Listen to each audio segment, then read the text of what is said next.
yaChivhayo osungisa ex-wife wake pamwechete na former ambuya vake apo vari kutarisirwa vanga vachienda zuva ranhasi kumadzitare edzimhosva apo pavasvika paHarare Magistrate Court pari kutongwa nhau yavo.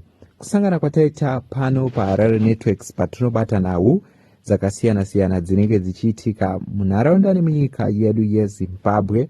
Patinobata nhau dzinenge dzichiitika tichiitikana pane vachangosvika paHarare Networks ndiwo mukana wekubaya bhatani rakanzi subscribe. Chivhayo's ex-wife Sonja Madzikanda and her mother Thabita arrived at Harare Magistrate Court today apo pavari kutongwa nhau dzavo inova iri nhau iri kutaurika pachibuda zvakasiyana-siyana. Asi mukuziviswa kwemapurisa akanyora achizivisa patsamba yakanyorwa yemapurisa avakangonyora vachizivisa vachiti the Zimbabwe Republic Police confirmed the arrest of Sonja Madzikanda and Thabita Madzikanda in connection with criminal allegations made to the police. More detail will be available to due courses. Ndo mashoko akangoziviswa nemapurisa eZimbabwe Republic Police.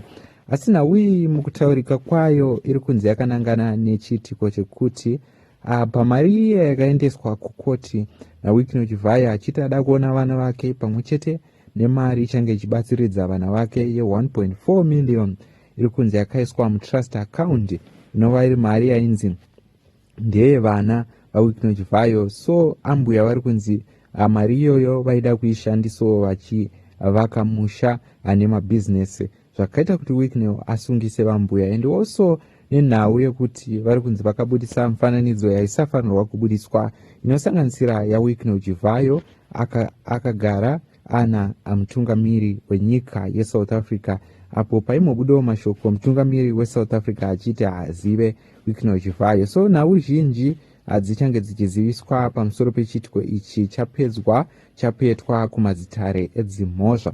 So nhau iyi yabuda Sonja abuda achimhoreswa neveruzhinji apo paanga achipinda madzitare edzimhosva achiti I'm okay, achitaura iye achiti ari right sezvo ane 2 nights ari muchitokisi achimirira kuti nhau yake igotongwe kubva paakasungwa. According to news, a controversial business man yaChivhayo ex-wife Sonja on Wednesday appeared at Harare Magistrate Court tichireva zuva ranhasi alongside her mother Thabita Madzikanda following their arrest.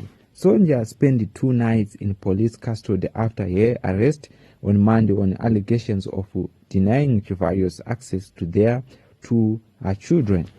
Asked how she was feeling, Sonja briefly spoke to journalists outside the court saying, It's okay, I'm okay, as photographer and reporters gathered around her before proceeding comments.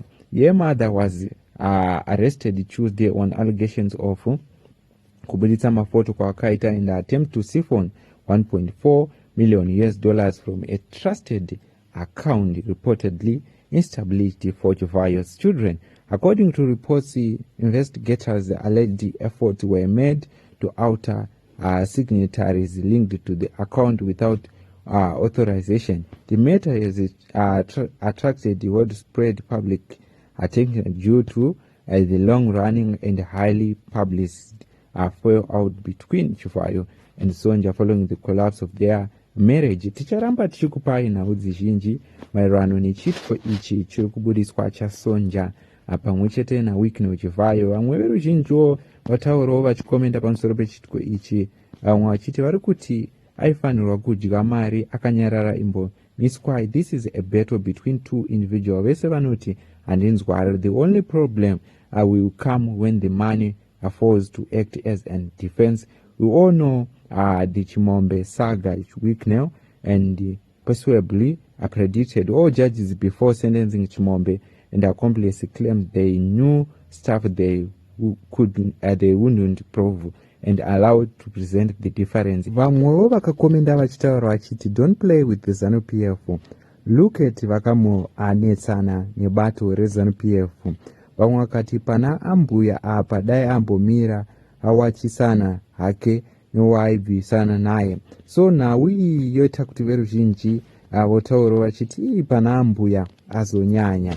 Tizo nhau dzatanga tikabata pano patinouya nenhau dzakasiyana-siyana dzinenge dzichiitika munharaunda nemunyika yezimbabwe, tichizivisana tichiita social commentary kuti mugoziva zvizhinji maererano nezvinenge zvichiitika munyika yedu yezimbabwe. Pano paHarare Networks patinobata nhau.